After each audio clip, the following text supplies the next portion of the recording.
Shrutika madam, just check. जी ma'am हाँ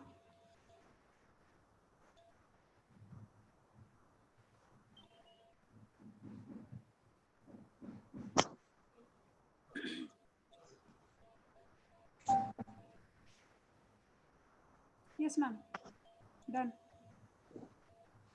Done? Done ma'am done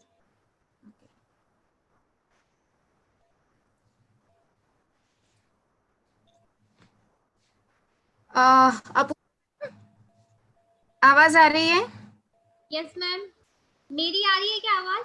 हाँ, आपको महावीर सर को पहले बुलाना है फॉर फेलिसिटेशन। बोले उर्वशी मैडम, मैं उस वक्त यूट्यूब पर कर रही थी काम। For felicitation of the speaker. Apoorva madam, आपको शुरुआत में महावीर सर को कॉल करना है for the felicitation of speaker. Okay, मतलब हम सर्टिफिकेट कर रहे हैं? फेलिसिटेशन के लिए कॉल करना है अपूर्वा मैडम को, मतलब महावीर सर को। और क्या मतलब? मतलब कहाँ फेलिसिटेट? सर्टिफिकेट्स के लिए? So just hold on, Apurva madam. You just call Nitesh sir and get clear about the things first. Okay, मैं कॉल कर लेती हूँ सर को। और अभी सेशन के पहले मतलब वेलकमिंग के लिए तो जैसे मुझे सुमित सर का बताया था, फेलिसिटेशन के लिए Okay, so felicitation. वो तो मतलब मैम जब Ask for Urvashi, sorry, Apurva madam. First thing you need to ask that, after speaker entry, means Urvashi madam, you will going to for the speaker, you will going to do the things. Okay. After that, in valedictory, Apurva madam, ma'am आपका voice clear नहीं आ रहा है voice नहीं आ रही है, network issue हो गया है श्रुतिका मैम हाँ बोलो मेरी आवाज आ रही है प्रॉपर? हाँ आ रही है अपूर्वा मैम, सर मैम इसमें ये करना है वैलिडिटी में मतलब आप स्टार्ट करना और महावीर सर को बुलाना है फॉर वेलकम नोट, ठीक है ना। महावीर सर पहले आएंगे वेलकम नोट के लिए, फिर अवार्ड सेरेमनी होगी। चीफ गेस्ट ना ध्रुव सर के वेलकम के लिए? नहीं सुनो, नहीं, हाँ नहीं। मतलब मैं बता रहा हूँ, मतलब महावीर सर को for as a welcome address I would like to call Mahavir Chhajer sir, ऐसा करके, ठीक है ना। महावीर सर के बाद फिर अवार्ड सेरेमनी करा देना, फिर blessings of honourable vice chancellor sir, है ना, और उसके बाद vote of thanks Sumit sir दे देंगे, ठीक है। ठीक है सर। तो लाइव हो गया मैम, लाइव हो गया, चलो please.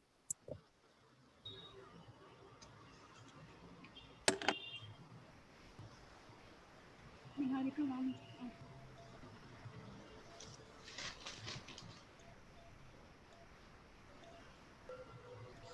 hello, am I audible? Yes ma'am. Okay, so network issue from my side. Sumit sir है क्या? नहीं है sir Dr. Sumit, are you there? तो I think he is in WhatsApp with Dr. Piyush Jain, so he can invite. कोई call करो ना Sumit sir को, please call Sumit sir to invite doctor Piyush Jain sir.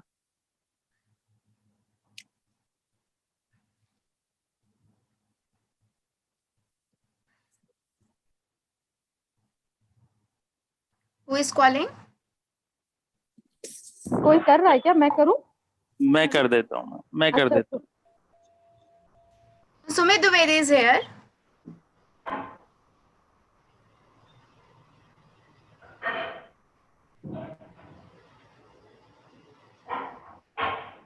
Yes ma'am Sumit sir is there Sumit sir? Hello. Sumit sir, have you called that Dr. Piyush Jain sir? Yeah, he is waiting. I just once intimate him also. Actually, he was waiting. He just called me that when it will be start. I'm like within 2 minutes. Okay, so just share that ID. He can join. Yeah. Sure, ma'am. Sure. Yeah.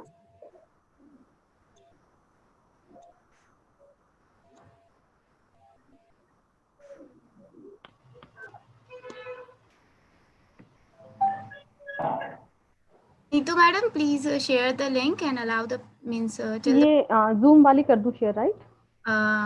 Yes. Okay okay ma'am, करती हूँ.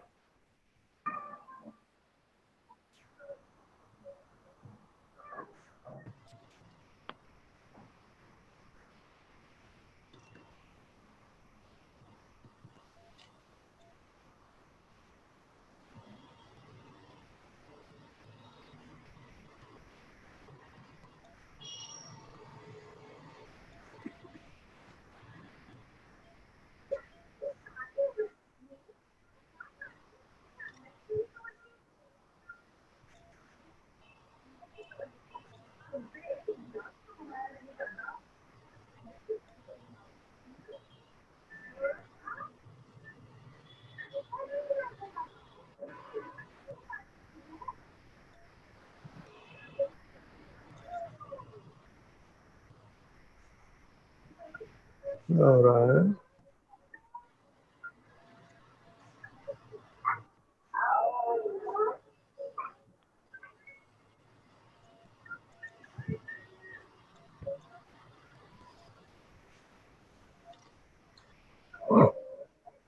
Niharika madam, आपको PPT share कर दिया, एक बार देख लो, उसमें सब है.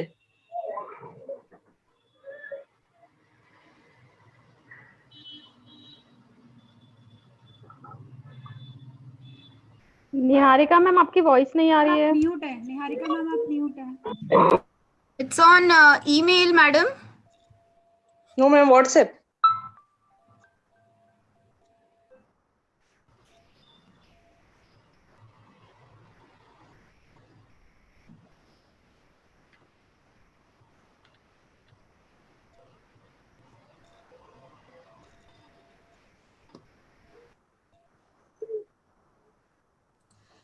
Shrutika madam, can you please send link to Dr. Sumit Vedi again? 12:15, 12:10 Zoom Yes link. ma'am. Yes madam. Sure. When you have done, just tell me.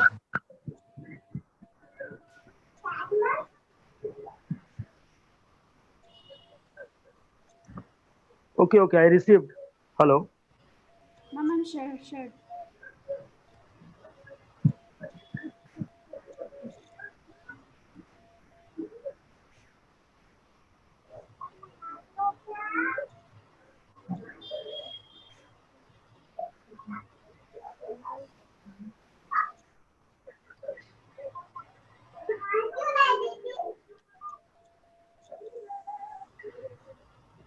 I think Piyush sir having Zoom ID of 10 a.m.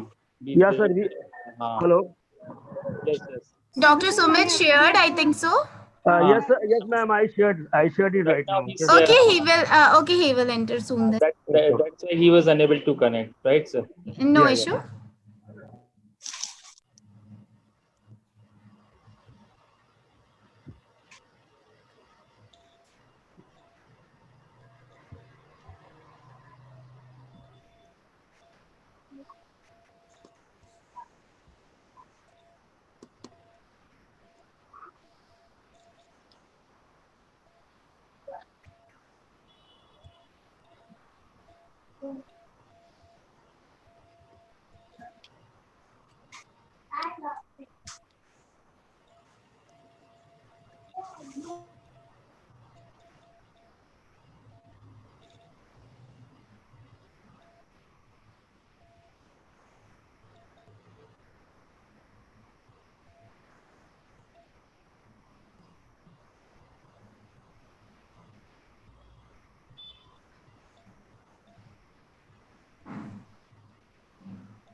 Shrutika madam, can you please start sharing normal slides? Okay, madam.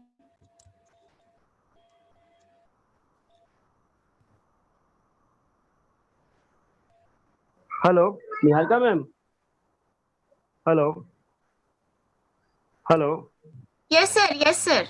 Actually, Piyush sir want this link in his email ID.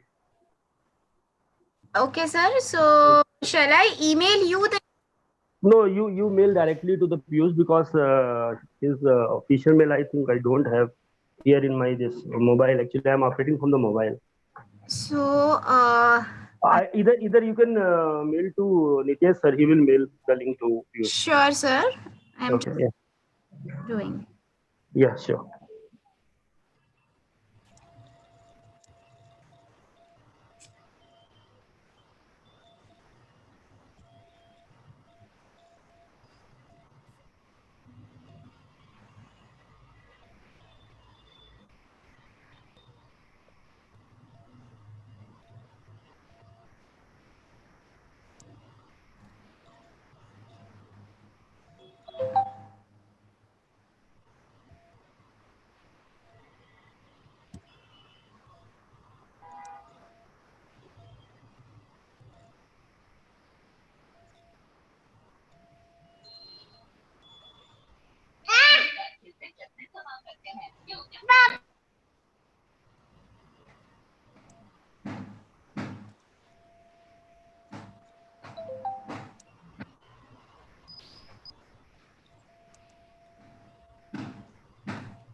Nitesh, sir, done.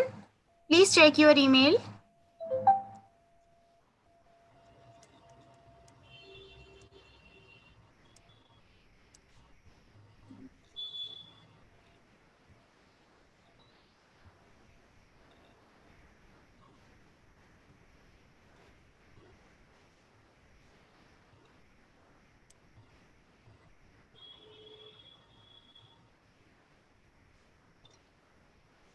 Nitesh, sir, can you hear me? Yes, ma'am. Actually, I have sent it a mail to Dr. Piyush Jain. Maybe he will join soon. Dr. Sumit Dwivedi, I requesting you to ping him to join and just inform him on WhatsApp Actually, that we have sent it a mail to him. okay, sir. Actually, one problem is coming at their end. He's saying that when he just want to join, it is saying that some another meeting is in progress. So I just can talk him once and let you inform. So Okay. yeah.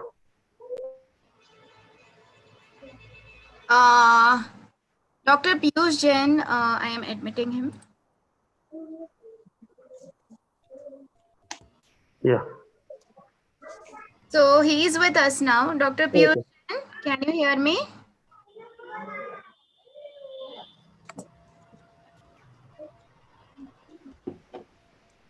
Dr. Piyush Jain, can you hear me? Yeah, now I can hear you. Actually, I had some Okay, welcome. Thanks a lot.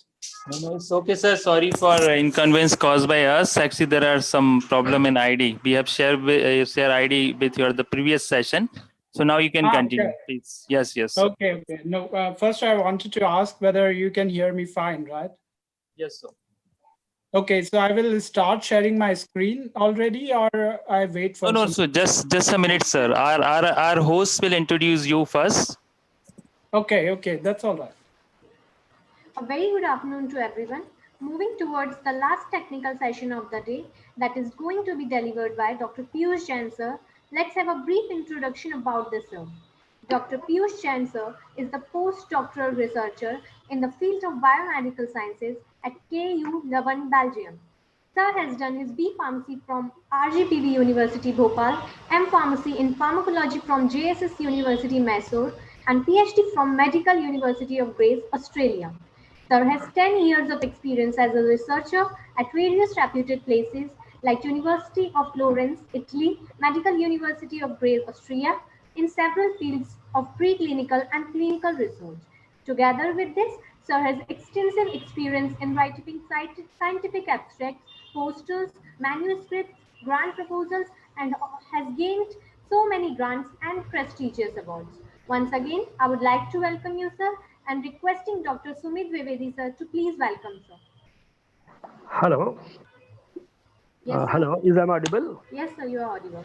Okay. So on the behalf of Oriental University Indore, I would like to welcome my dearest friend, Dr. Piyush Jain. It is over to you, Dr. Piyush. Thank you so much, sir. Now I'm requesting Dr. Piyush Jain sir to please take the session in and honor us. Over to you, Piyush.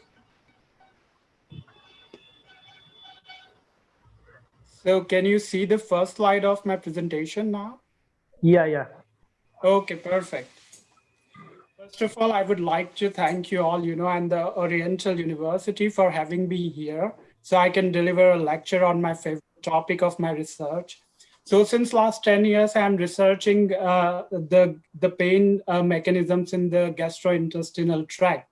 And since last 5 years, I'm basically focusing on irritable bowel syndromes and how we can design an animal model and perform a clinical studies to understand the pathophysiology and to come up with the better therapeutic options in this particular disease.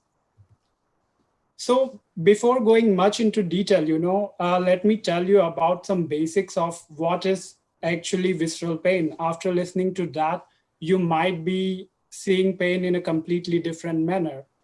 Pain is not only an unpleasant sensory experience, this is also an emotional experience.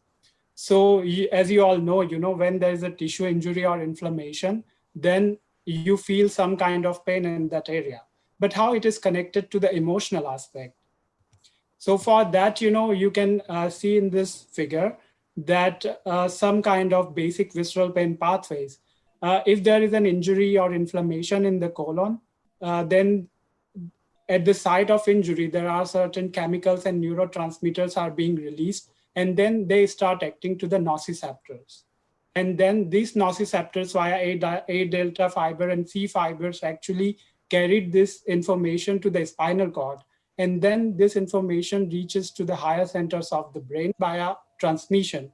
And there are like primary neurons, secondary neurons, and tertiary neurons involved in this transmission. So it really depends where you actually have your injury. What happens then when this signal reaches to your brain? That's how actually you feel pain, so you need your brain to understand where exactly pain is occurring in your body, the intensity of pain. In the next level, it comes to the modulation.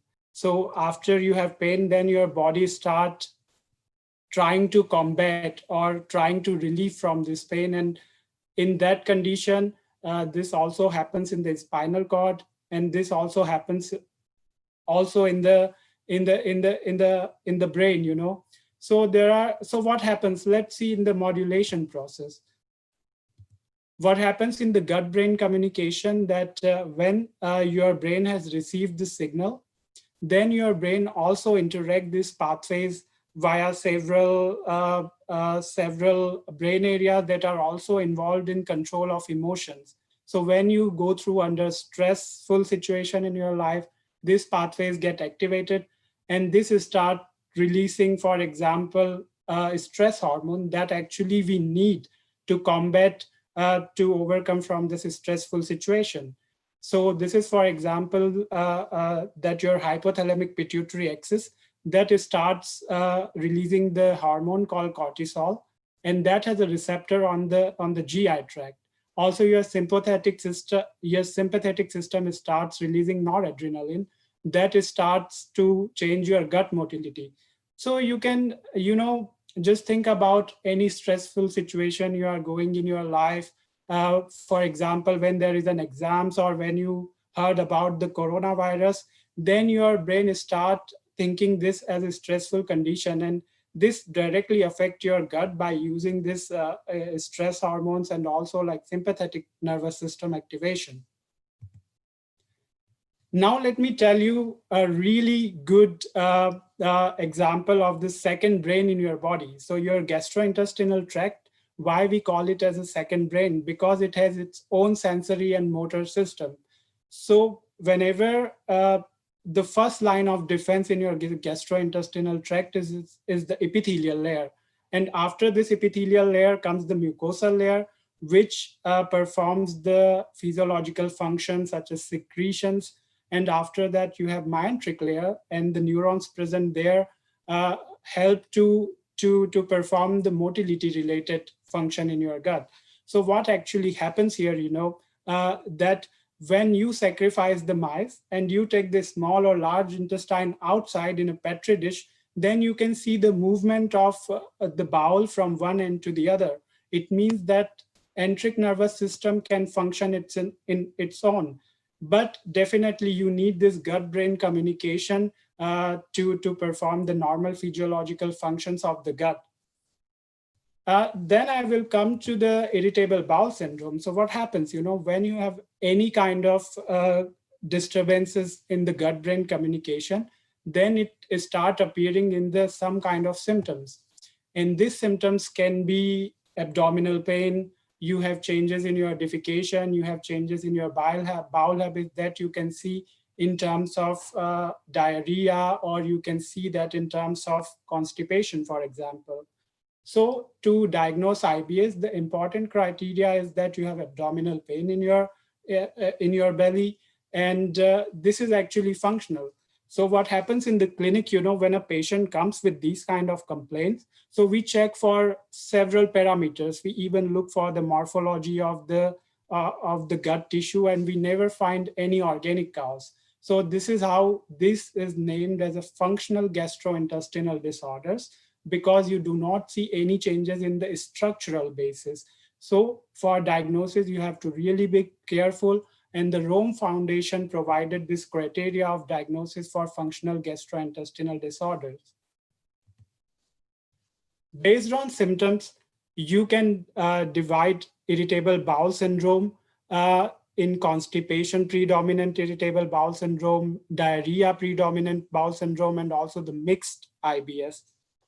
A very interesting aspect of IBS, what happens, when you are going through the certain kind of gastrointestinal infection, and later in life, you can actually develop any kind of IBS symptoms. So this is very interesting.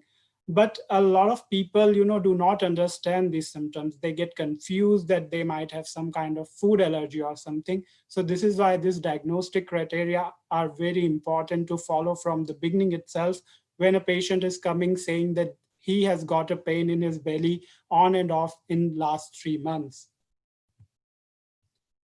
So as I told you that, there is a clear connection between gut and brain. Therefore, you have a stress IBS cycle. So the major trigger of the IBS symptoms has been shown in terms of stress, and also by the normal food we eat on our daily basis.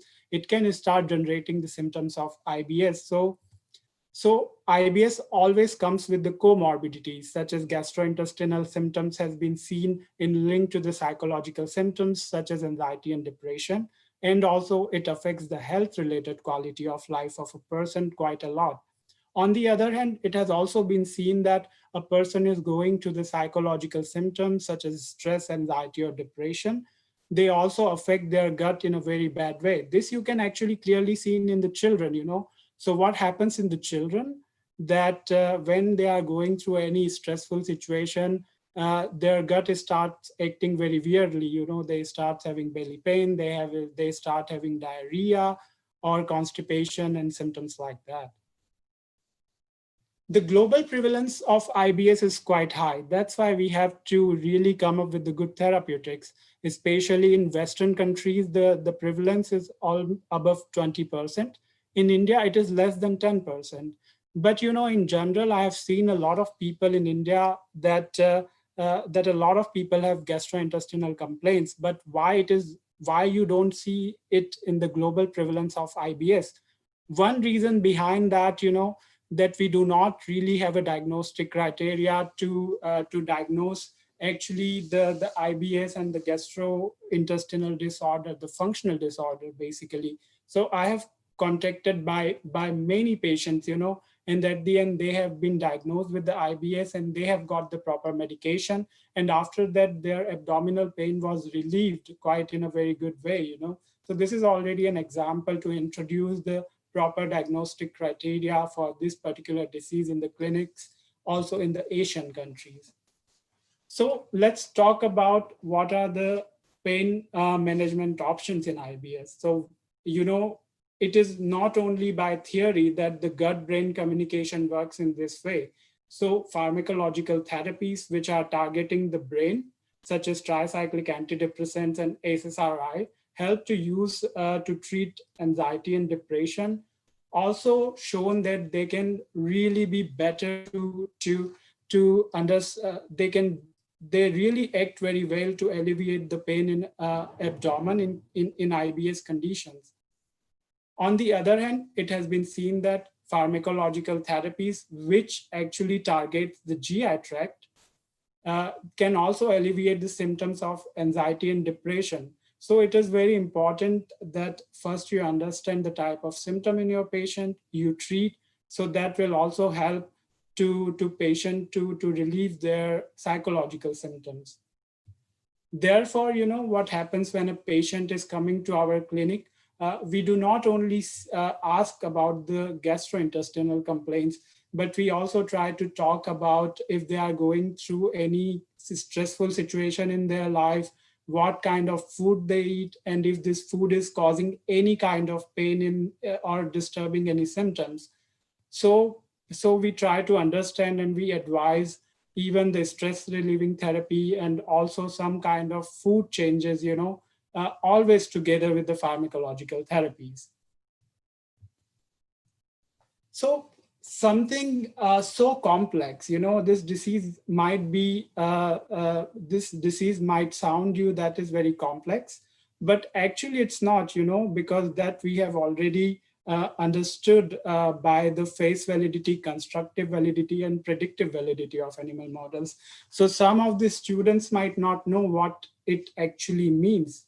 So whenever you design a preclinical model for a disease, you have to look for the face validity. Face validity simply means that if the animal has a system in its body to create that disease.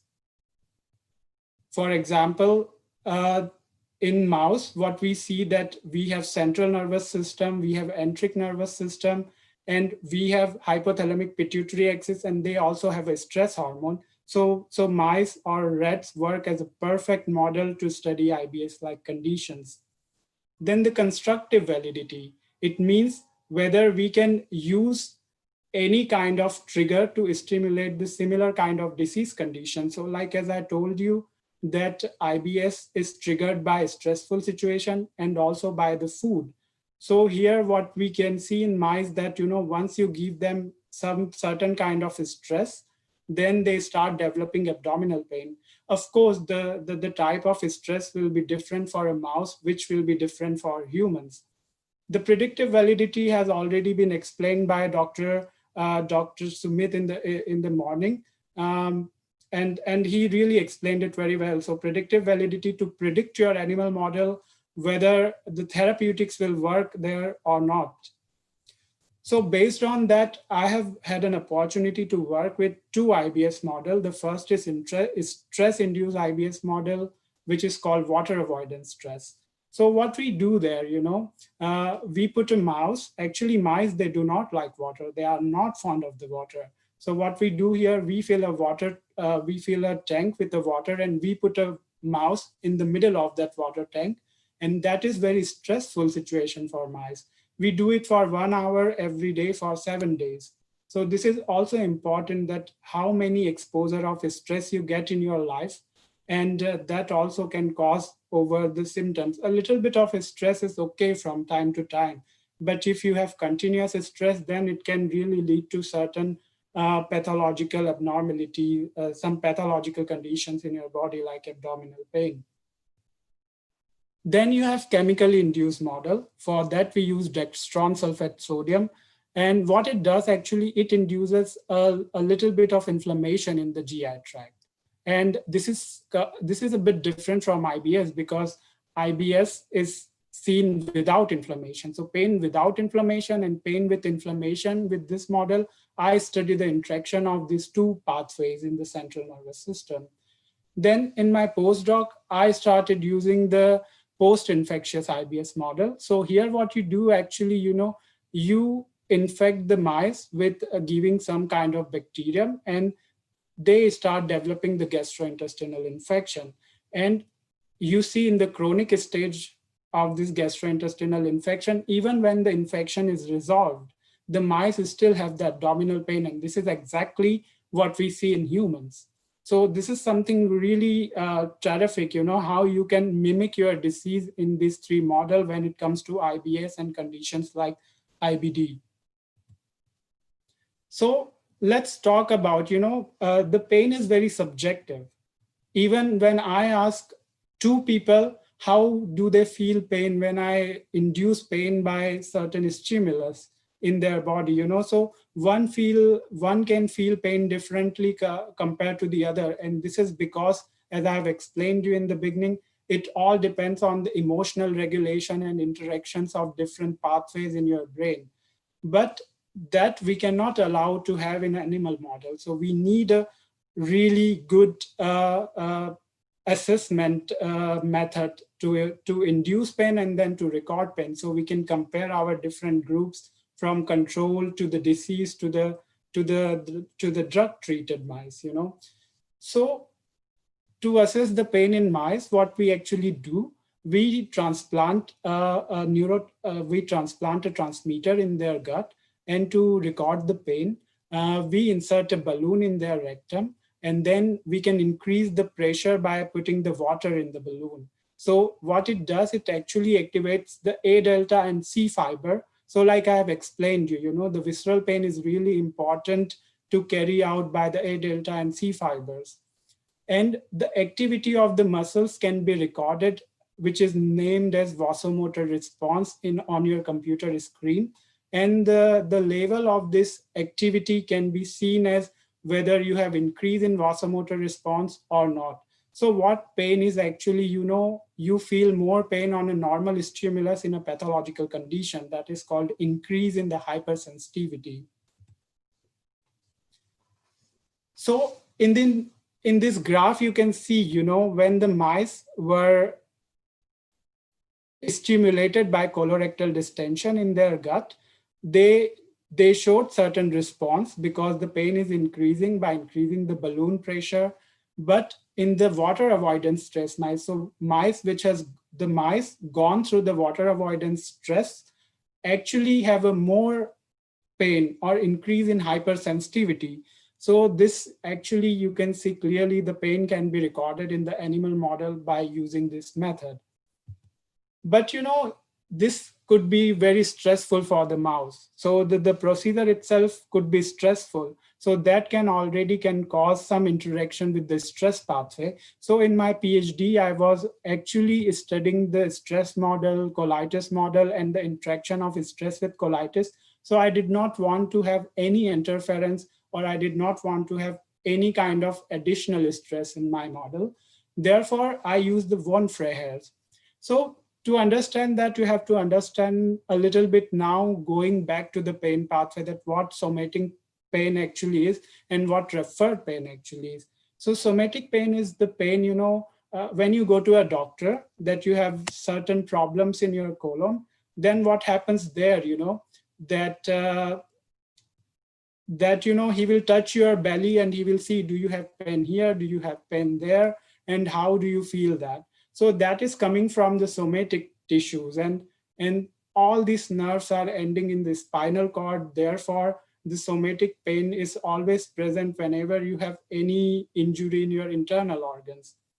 On the other hand, referred pain is the pain present on another location of the body and not at the site of injury. So for example, when you have some kind of pain in your belly, then you might feel that you feel certain kind of headache, or your whole body is going under pain, and you feel that kind of uneasiness.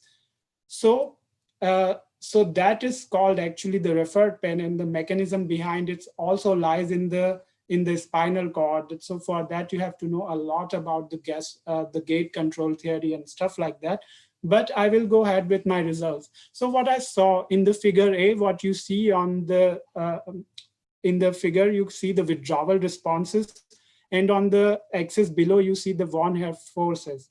So in this experiment, I have induced the abdomen of the mice by using von Frey hairs of increasing intensity. And compared to the control mice, what I've seen that, the mice which were exposed to stress and the mice which were exposed to DSS shown increase in the responses. It means they were hypersensitive. Now they are responding more to the normal stimulus compared to the control mice. And so you can see the stress can cause, a lot of changes in terms of responses to pain. And to check the referred pain in figure B, as you can see, I also used the similar method on their plantar area. It means their paw region. And there also what I have seen that, the withdrawal responses in mice treated with stress or DSS shown increase in the withdrawal responses. It means they have a referred pain in their body. In the same model, recently I have used an antagonist to block the pain, and you can clearly see in the last graph that the mice after getting treated with this antagonist shown reduce in the pain. So these models are really good for the face validity, constructive validity, and predictive validity. Now coming to the next, again, what happens actually, even when we are going through the pain, we do not only feel pain, but also it changes our behavior. So we move less, we don't want to go out, we don't want to talk to people, we want to stay in bed until we don't feel fine. So this also can be seen in the mice.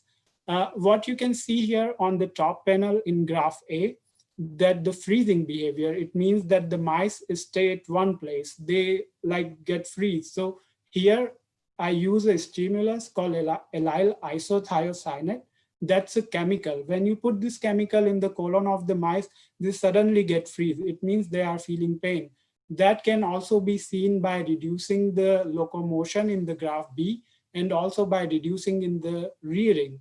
So this actually, you can see, this pain behavior in these several aspects.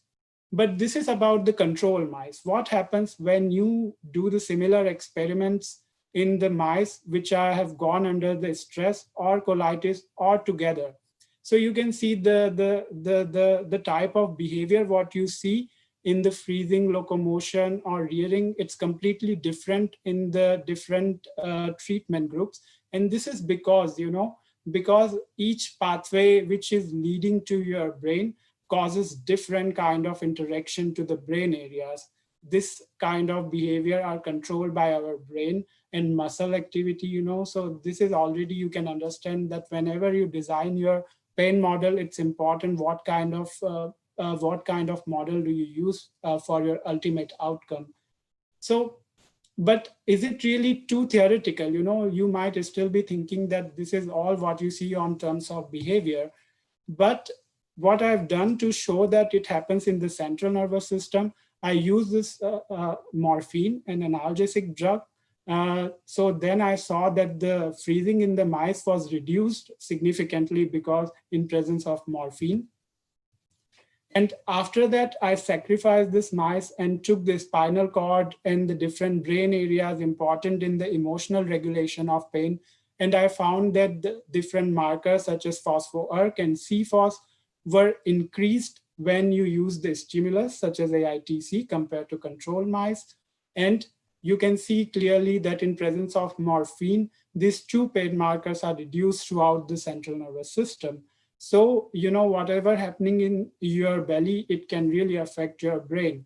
So this has become clear. This has become very clear now in the last 2 decades of research. So, now you have understood a little bit about how you can decide the preclinical models and how we can study something so complex in humans. So in the previous lectures, you have already seen the preclinical and clinical trials. So now I will show you how we do the clinical trials in IBS patients. So whenever IBS patients come to the clinic, we of course have inclusion and exclusion criteria. And for example, we use the Rome criteria for including our IBS patients. And the pain assessment can be done by colorectal distension, like the method I showed you in the mice, but that can also be very painful for some subjects, so, and also it may cause stress. So this has not been used in all the studies, and also not all the endoscopists are specialized to perform these kind of procedures. So what we do, we use a visual analog scale. Visual analog scales are just a questionnaire when you ask several questions to the people at what time they feel pain, and ultimately you ask them to scale their pain from 0 to 10. So at the end, you can really compare the intensity of pain from one patient to the other, and also from one group to the other. For example, when you are using certain kind of treatment in these groups. So to understand the pathophysiology of such diseases, what we do that we collect the biopsies. So my supervisor, who is an endoscopist, he collect the biopsies, and then I perform to study single cells, that what is happening in particular cells or neurons in these biopsies. And for that, I'm using methods like calcium imaging, immunofluorescence, flow cytometry, and single cell RNA-seq, which is recently been introduced in the biomedical sciences, and everyone wants to perform the single cell RNA-seq. So if you are looking for the advancement in the current advances in the biomedical sciences, you will see the papers, the new articles in Science and Nature are flooding with the single cell RNA sequencing. And then based on they identify the pathway in that particular cells, and then they go and start developing the preclinical models and clinical studies. This is just an example of how the pain was assessed in IBS patients. So you can see on the top panel, graph ABC, what you see here, that when IBS patients were treated by a placebo or by a H1 receptor antagonist Avastin, then they showed that there was a clearly decrease in the hypersensitivity. And the similar can be seen in the same group of patients by the visual analog scale. So the visual analog scale can be used as similar to the colorectal distension. So you can literally choose what kind of method do you want in the clinics and what is more feasible for you, but always remember the main hypothesis, that what you want to study. And, like I have told you, now you might be thinking that before I told you that, that the pain is something which exists in the neurons and it happens in the brain. So why we are looking at the gastrointestinal tract, and it's a very valid question. So as I told you, the enteric nervous system has its own machinery. It has its own neurons. So what we have found that when you take these biopsies, for example, then you have a submucosal layer present in your biopsy. You can isolate that submucosal layer, put it a fluorophore dye that will go and bind to the calcium ions in the neurons. That is very important for the depolarization, for example. So just as a positive control, what we always do to check if these neurons are alive or not, we use high potassium. And you can see in this movie that these neurons are firing up actually. So these neurons are firing up when I put the high potassium. It means they have certain kind of depolarization going on. This is also an indication that your neurons are alive to study different agonist and antagonist. Also, you can see that, in the figure D and D, after you can literally be sure by immunofluorescence staining that what you have seen actually, these kind of responses, they were in real for neurons and not any other cells. So this is another example that how your submucosal neurons respond differently in IBS condition. You can see that in the healthy subjects, the calcium response is really low to some agonist. And also the percentage of responding neurons is low, but in the IBS patient, it's very high. So the excitability of submucosal neurons can already give you an idea what is happening in the central nervous system. Why? Because your submucosal neurons have the similar set of receptor what you have in your nociceptors. So this brings me to the mast cells in the picture. And why mast cells? As you all know, now you have to go back and think about the gut-brain communication and what happens when your stress hormone is released in the GI tract. So we have come up, my supervisor have come up with this hypothesis 15 years ago that, you know, the mast cells might be the target to treat the IBS. And why it is like that? Because mast cells has a receptors for the cortisol, you know, the glucocorticoid receptors, for example, CRF receptors, for example. And once the mast cells are getting interrupted, they start releasing mediators such as histamines, and that can cause barrier disruptions, that can cause secretory disorder, inflammation, dysmotility, and definitely it causes the visceral pain. So in last 10 to 15 years, he has published quite a good amount of data in the paper and come up with this model that, you know, what happens that when your mast cells are getting activated, then they start releasing these neurotransmitters and it go and act on the histamine 1 receptor that again causes the changes in the TRPV1 receptor. And this is how your TRPV1 receptors are getting sensitized. And I have explained you throughout the presentation that the sensitization means increase in the responsiveness. And this information leads to the nociceptors, you know. And how do we check this, you know? So for that, we have come up with he has actually shown in his papers that, that when you collect the biopsy supernet, and so when we take the biopsies from this IBS patient, we culture them for overnight, and then we put this culture material on the DRG neurons taken from the mice, and we see similar responses. It means you can study pain. Clearly, this is an indication that there are mediators available in this biopsy supernatants that has an ability to activate the nociceptor and initiate visceral pain. And therefore, we have come up with the therapeutics such as H1 receptor antagonist and mast cell stabilizer in his last 2 papers. And I have had an opportunity to work on a new project. So therefore, you know, why is that? Because we saw the 40% of the patient still have pain in their belly. So for that, we started a new project. And now we are going to the upstream. So you can see here the mast cell do not only respond to the stress hormones, but it also respond to the antigens. And what we think that, you know, the food can be a cause to induce these kind of mast cell degranulation, and that can cause the visceral pain. So I will not take too long as it's the last session. So I will just summarize my slide. So the take home message is always remember, there is no pain without brain. So any kind of pain, or especially visceral pain, you always have to consider the brain in the picture. You have another brain in your body, which is your enteric nervous system. You have sensory and motor connections going on there. Then you have gut-brain communication is very important in the visceral pain.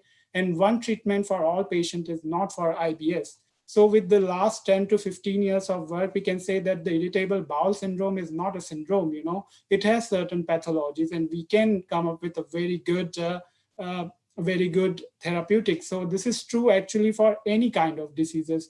So you can go from the mechanisms to the cellular level. So the new era of the biomedical science is not performing the preclinical studies and clinical studies, but looking in the single cells, what is happening there, take the information from there, then go for the preclinical trials or go for the clinical trials, or you take the information from the clinics or from the preclinics and then look at the single cells, look at for the upstream and the downstream pathways, and then researching that into more detail. So you can always come up with a new pathways, you know, and it really works in the clinic. That's just something, the importance of translational research and the beauty of translational research is.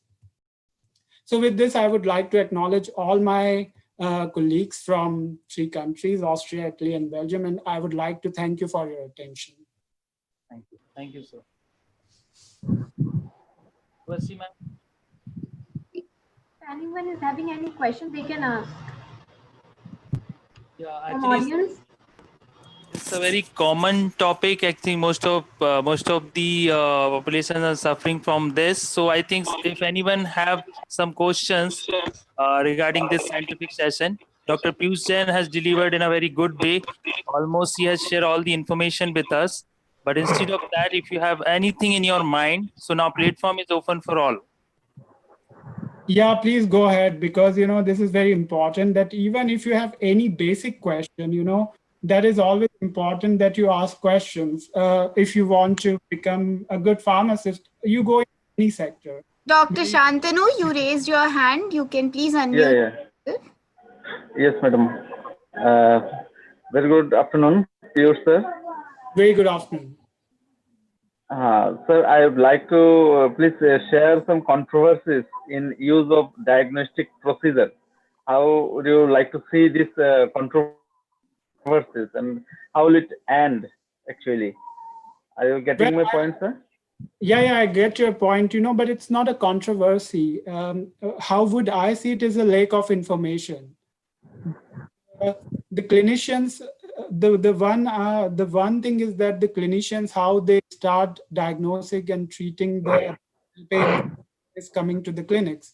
And you have to make aware the people as well, that if they are having some kind of gastrointestinal complaints over the time, they just do not go to the pharmacist and ask for the analgesics, and definitely you also have to make pharmacist aware that please do not give any kind of analgesics in case of abdominal pain, which can make your symptoms worsen, So you always have to root cause of the problem, that how these symptoms are generating, if it is ongoing for a while, So I would see it not as a controversy, but I would see it as a lack of awareness. So like, for example, only Dr. Ghoshal from Lucknow, he's the member of Rome Foundation, and no one else in India knows about this functional disorder, but they are suffering from it. And yeah, because you have raised a question, I would like to give you an information also, the food-induced pain. Like, in our home, what is there, that we are always insist to drink milk or eat wheat, but your immune system in the gastrointestinal tract can start detecting this food as an antigen. So even they can start producing antibodies against it. So if you are having these complaints over the time, you really have to look into the detail of your root cause, and that only can come from the awareness, Genetic markers, sir, genetic markers can help at all possible ways, sir, in this regard. Well, so far there are actually good papers. They say there are some genetic association, but when we see the studies based on the pathophysiology and the treatment, there we see all sorts of patients, we see all sorts of complaints, and there also we see the all sorts of so in IBD, like in the inflammatory bowel disease, where you have colitis and real inflammation is going on, like Crohn's disease, there is they are more susceptible to genes rather than irritable bowel syndrome. So I would be a bit skeptical about that, but there is always certain link to some genetics, to every kind of disease. It's psychological issues are there, some, sir? Yeah. There are lots of psychological issues. Yes. Yeah. Thank you very much, sir. Thank you very much. Oh no, it's a for pleasure. information. Manish Baheti, you can unmute yourself. Manish Baheti, are you there? You raised your hand. Okay, no response. Anyone has any question? Please ask.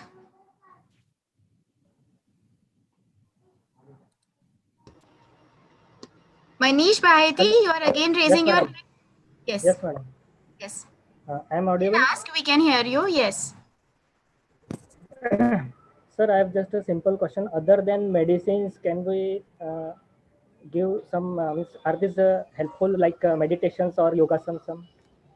Yeah, actually it does help. You know, it helps to relieve the stress. But you know, I wouldn't recommend exclusively doing only meditation and not going for a complete diagnostic, because what we are seeing now, that, you know, like for example, I have given you about the mast cells. So mast cells started.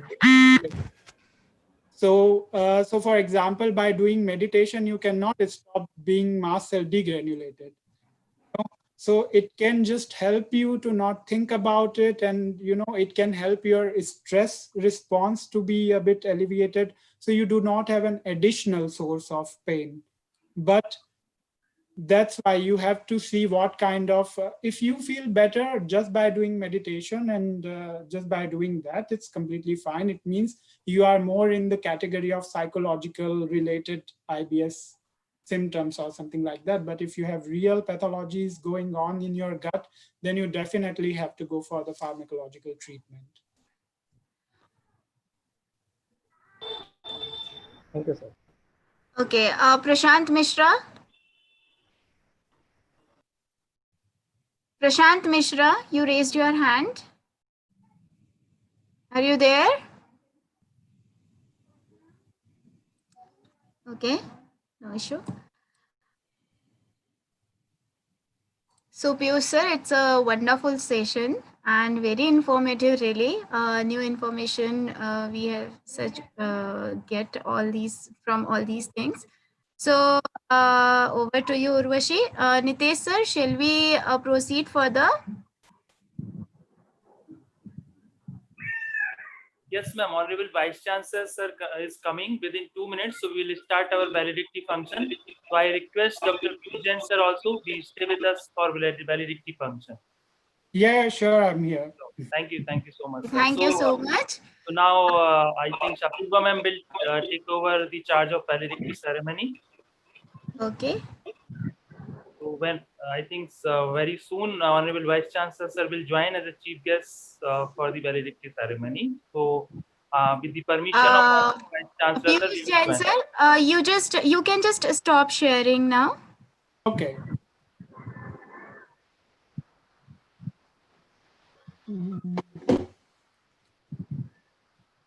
Ma'am, please inform me whenever our Honorable Vice Chancellor sir will join this meeting.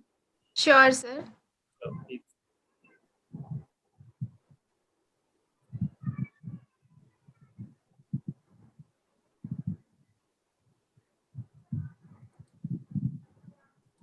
Urvashi madam, unmute yourself first. Okay. Yes. Now again. Apurva Thank ma'am, you, sir. all set? Yes. Okay, Urvashi madam.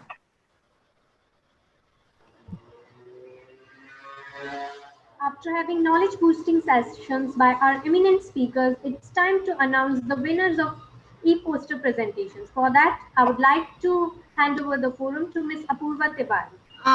Nitesh sir, I think I'm admitting Dhruv sir, so he. Just some. Thank you so much, ma'am. Just wait, Apurva ma'am. Honorable Vice Chancellor sir is coming. So please wait for some time. Whenever he will join, we will start our validity function.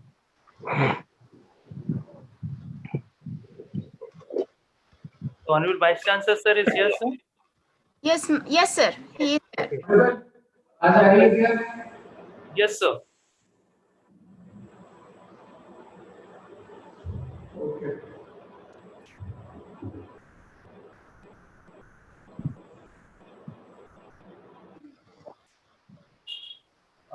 Hello.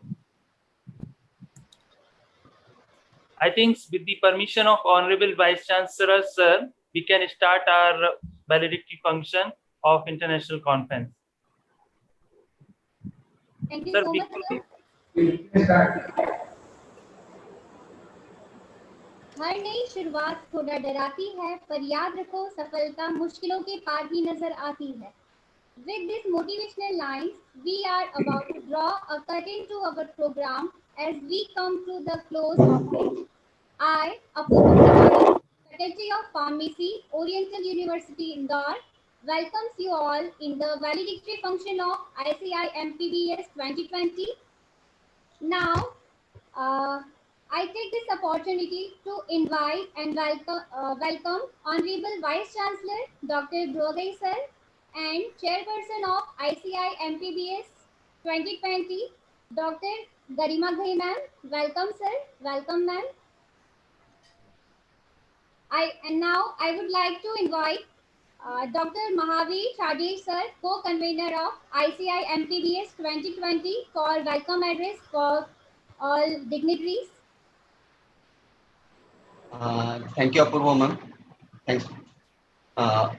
Grateful and warm afternoon to our most respected and distinguished chief guest, Honorable Vice Chancellor Dr. Dhruv Ghai sir, eminent keynote speakers, guests, worthy teachers, management committees, and participants. Last, not but the least, all the gathered over here. I, Dr. Mahavir Chhajed, co-convener of the conference, would like to summarize and conclude this year's innovation conference with a few thoughts on what we have learned during 2 days and how that fits into the overall event. The conference spanning 2 days, 5th and 6th June 2020, include scientific symposium by renowned international and national speakers, which gives us an insight into latest development in pharmaceutical, medical, and biosciences. In the conference, we are fortunate enough to have blessings of Dr. Shailendra Saraf sir, Vice President, Pharmacy Council of India, as a chief guest of the event. And thank you, sir, for your excellent summing up of discussion, for capturing the essence and translating it into various recommendations as how to accelerate the achievements of pharmaceutical sciences. And this is a time to repeat your words of wisdom that it is a time to make friends and to learn about each other and to love each other. We have a special guest, Mr. Vipul Doshi, President, Group Quality Assurance and Regulatory Affairs, Cadila Healthcare Limited, who graced us with their thoughts-provoking address, sets a perfect platform for our university. During this 2 days conference, we have total 5 informative technical sessions. On very first day of conference, we have 2 keynote speakers for technical session.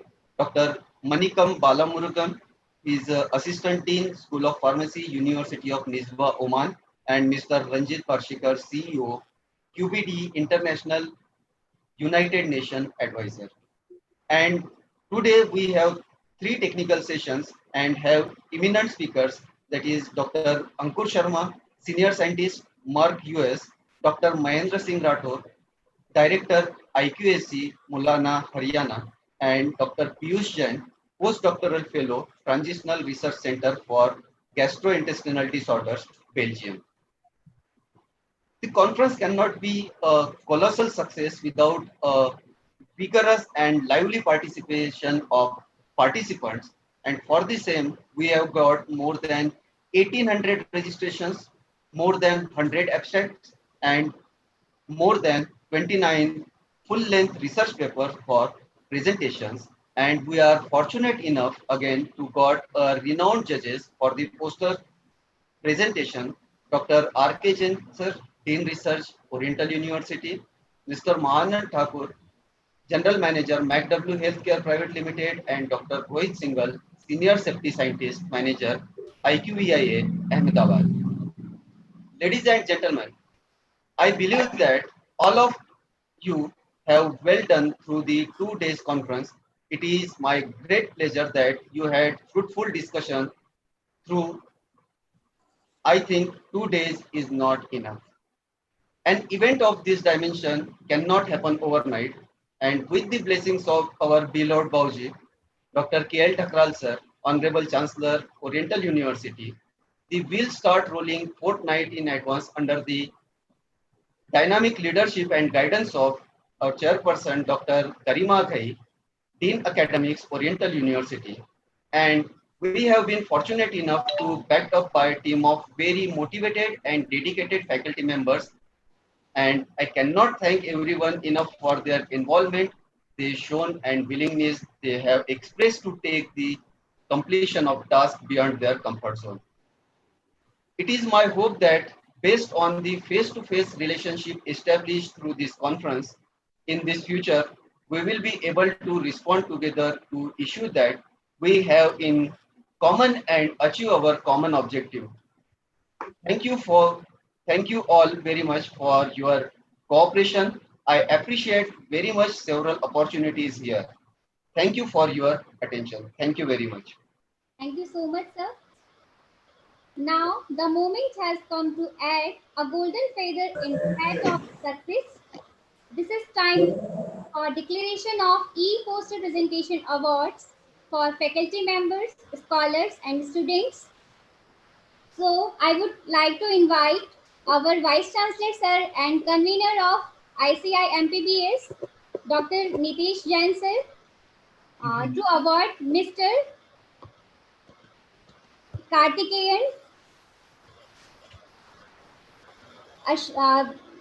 from Ashoka Rao Mani College of Pharmacy, Kolhapur, Maharashtra. The third prize goes to him. So, please, sir, award him. Many congratulations for Many congratulations to the sir. This is Karthik and ma'am. Yes. Best paper award. Best paper award. Yes, sir. Yes, sir. Best paper award. Congratulations to M. Karthikeyan. Congratulations here. Sorry.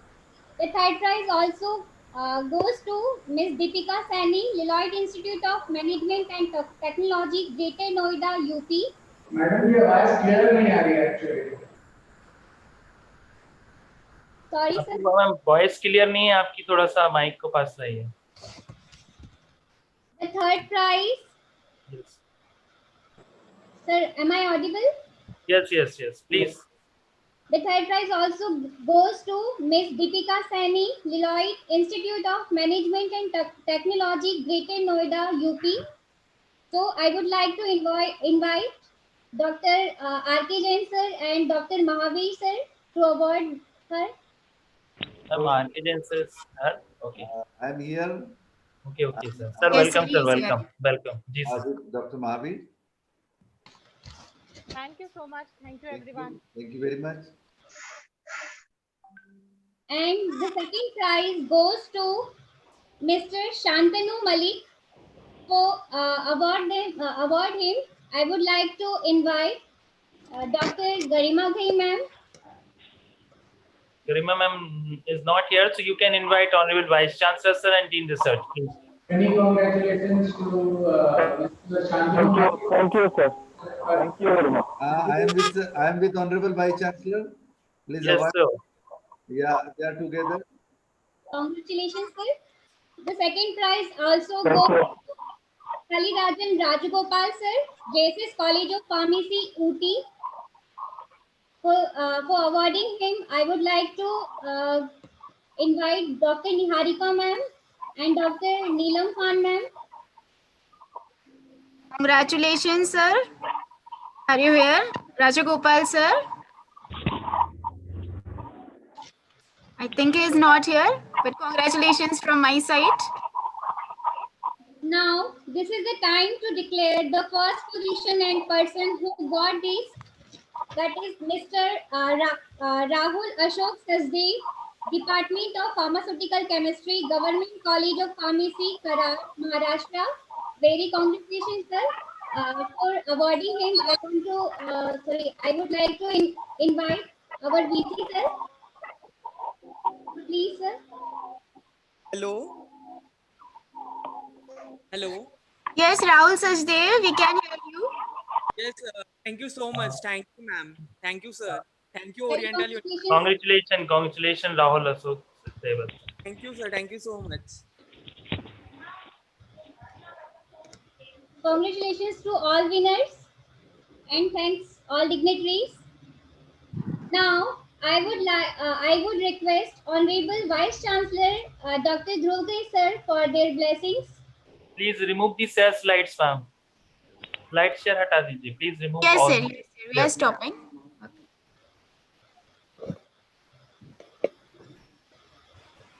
Actually, can you repeat? I did not get the last. Yes, sir. Sir, actually, she is requesting you to bless the audience as your blessings on invalidity function, sir. Please need your blessings, sir. So, many congratulations to all the awardees. And I think apart from the awardees, other papers presented have also been of very high quality and gone through a very stringent peer review process. So I would like to congratulate all the participants on having had a successful conference. I would like to congratulate the convener, the program committee, the technical program committee, the organizing committee, and the steering committee behind this conference for having conducted a successful conference. The pharmacy department conducts a conference every year, and every year there is some new addition to the conference. So this year the best addition is that we have been successfully able to conduct the conference even in these kind of circumstances. So Oriental has kept up the tradition of keeping the work going on, even no matter what kind of crisis happens, no matter what kind of tough situation we are in. Thank you. Our Dean Research, Dr. R.K. Jain is also here. So today is, I would like to mention that today is the first PhD defense of Oriental University in Indore, where the defense is going to happen online. Thank you. Wow, it's a great news, sir. Congratulations, sir. It's a Thank proud you. Thank moment you. for Oriental Yeah, University Indore, yeah, sir. it's the first defense. At 2:30, our first PhD, online PhD defense is going to happen, and this has been allowed by UGC. So we are proceeding for that. So Congratulations. We have a galaxy of stars at Oriental University Indore. It is good to see that participants from all across the country have come.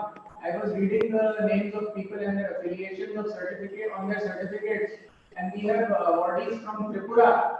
And yes, sir. Yes, sir. Thank you so much, sir, for your blessings and for your kind words. Sir, video has get paused. Many parts of the country, including northeast and the southern parts of the country, and I hope that everybody will be going back, leaving this conference with a positive thought about Oriental University, and we would like to continue association with all of you even after this conference is over, in whatever manner possible, whether it be research collaboration or it be consultancy in any manner, because our faculty are very self-motivated, they are highly motivated, and they have a large number of research scholars working for them. So Oriental University has a bright future, and we are looking at big expansion programs as well. So with that, I would like to thank everyone once again, and over to you, Professor Apurva. You can take over now. Professor Apurva Tiwari. Thank you very much. Thank you so much, sir. Thank you. Thank you so much. Thank you, sir. Sir, this your appreciation make us again energetic. Definitely, sir. Thank you so much, sir, for your blessings and your kind words. May I now request Dr. Sumit Dwivedi, sir, Organizing Secretary, Icipmbs 2020 and Associate Professor, Faculty of Pharmacy, Oriental University, Indore, to propose vote of thanks. Hello. Sumit. Good afternoon to one and all. I take an opportunity to give the vote of thanks in the validatory session of two-day international conference on innovation in pharmaceutical, medical, and biological sciences, organized by Faculty of Pharmacy, Oriental University, Indore. Let me start first by giving glory to friends as a resounding success. First and foremost, I thank our chief guest, respected Dr. Shailen Saraf sir, Vice President Pharmacy Council of India, who despite of his busy schedule has found time to grace this occasion. I extend my warm regards to guest of honor, Mr. Vipul Desai, sir, President Group Quality Assurance and Regulatory Affairs, Cadila Healthcare Limited, for his valuable contribution by gracing us. I am very thankful to our all entire keynote speakers for their time management and accepting our invitation for the conference. Thanks to Mr. Ranjit sir, Mr. Manikaram sir, Mr. Ankush Sharma sir, Mr. Mahin Singh Rathod sir, and Mr. Piyush Jain sir. Since, as we all know, that every occasion is not have a grand success unless and until the support is from the family. So in this row, I extend my warmest gratitude and regard to our Honorable Chancellor, Oriental University, Dr. K.L. Thakral sir, for their blessing and continuous support. Thanks to Mr. Praveen Thakral sir, Chairman, Oriental Group of Institutes, for their blessing and continuous encouragement. I take this opportunity to thank our Honorable Vice Chancellor Sir, Dr. Duvagai sir, for all words of wisdom that radiate a source of energy within us. We are very thankful to you, sir, that you are today with us and in all around the session you are monitoring us and giving your blessings. Thank you so much, sir. Our words may not be capable of communicating our sense of gratitude to Dr. Garima Ghai ma'am, Dean Academics and Chairperson ICI PMBS 2020 for providing encouragement and support at all time and at all moment. Thank you so much, ma'am, for your continuous motivation. I am very grateful and feel profound to Engineer Gaurav Thakral, sir, Executive Director, for giving us an opportunity to organize this mega event. Let me express my gratitude to Mrs. Sonia Thakral, ma'am, Assistant Director, for providing encouragement and support throughout the entire conference. My heartfelt thanks and gratitude to Dr. R.K. Jain sir, Dean Research, and Dr. Manish Pandey sir, Deputy Registrar, Oriental University, for their continuous support and motivation. I take this opportunity to thank all the distinguished invitees who, from their busy schedule, graced this conference, along with all the participants and presenters who presented their e-posters. Apart from that, I thank all the academicians, researchers, students, and research scholars for showing their interest in the conference from in and around the globe. As we all know, the event of this dimension cannot happen overnight. The wheel starts rolling month in advance. We have been fortunate enough to backed by a team of very motivated and dedicated faculty members and a well support of our management. In this row, firstly, I take an opportunity to thank Chairperson Event and Host Committee Dr. Niharika Gokhale and her team member Ms. Urvashi Sharma, Ms. Shrutika Joshi, Ms. Apurva Tiwari for their painstaking confidence during entire two-day conference. Secondly, I would like to thank Chairperson Registration Committee Dr. Neetu Singh and her team member Mr. Shiven Dwivedi, Mr. Deepak Kumawat and Ms. Gulfisha Sheikh, who didn't see the time and deliver all the necessary links whenever needed, whether it is 6 a.m. or 2 a.m. night. Simultaneously, I would like to thank Chairman Scientific Committee Dr. Gurdeep Singh and his team member Mr. Rahul Sishodia, Ms. Deepika Bairagi and Ms. Raksha Goswami for their timely communication of each and every abstract received via mail and talked through didn't see in the time for the same and successful release of souvenir conference proceeding in support to the editor International Journal of Pharmacy and Life Sciences. Also, thanks to Chairperson, Media and E-Certification Committee, Dr. Neelam Khan, and her team member, Ms. Deepika Bairagi, Ms. Aditya Raj Pandit, and Pooja Srivarma for their media coverage, preparation, and distribution of all the content. Special thanks to distinguished judges for the scientific e-poster presentation, Dr. R.K. Jain sir, Dean Research, Oriental University, Indore, Mr. Mahanand Thakur sir, General Manager, MacW Healthcare Private Limited, Indore, and Mr. Rohit Singhal sir, Senior Safety Scientist Manager, IQVIA, Ahmedabad, who spared their time from their busy schedule and graced the occasion. I take this opportunity to thank the entire technical and reviewer for rendering their valuable comments in time and help to improve the quality of paper presented in the international conference.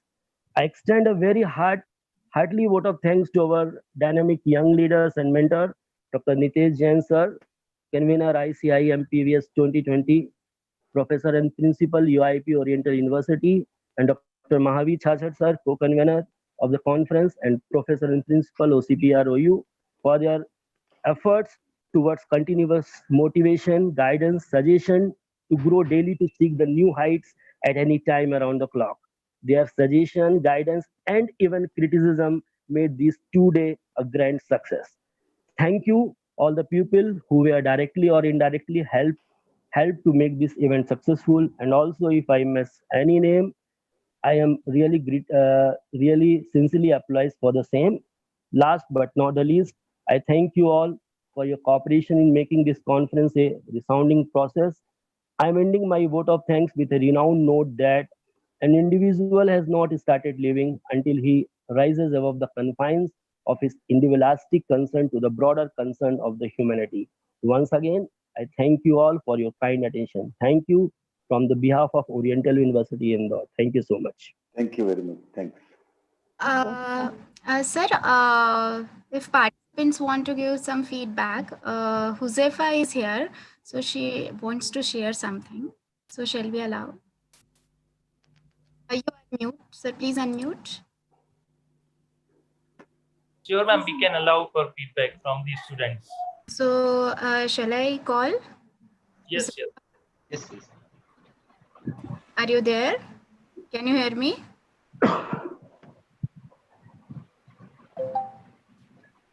Huzefa, can you hear me?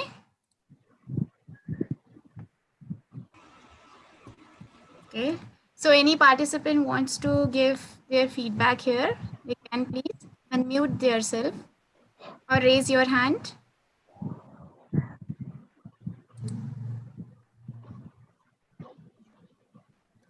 Rahul Sachdev.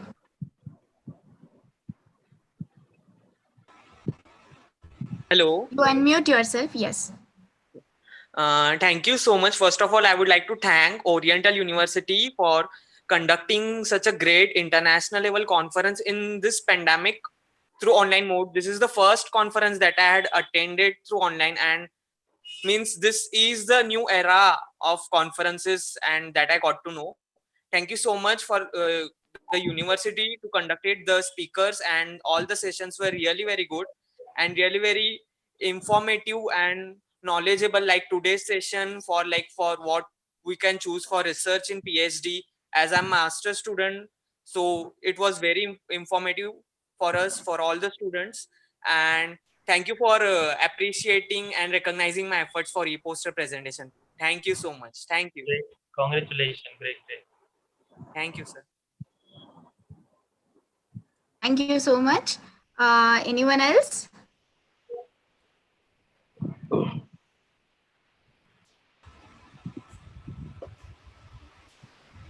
So now I think with the permission of Honorable Vice Chancellor, sir, we can close this conference for next year. Yes. We can close now. Yeah, thank you so much, sir. Thanks to one and all. It's a very great efforts by team FOP. So once again, congratulations to all. And thank you, Honorable Vice Chancellor, sir, and Dean Research for giving your valuable time for this valedictory function. Thank you so much, sir. Thank you. Thank you very much. Thank you, sir. Thank you.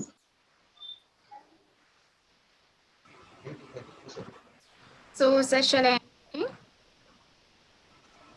Mitesh, sir, shall I end the meeting?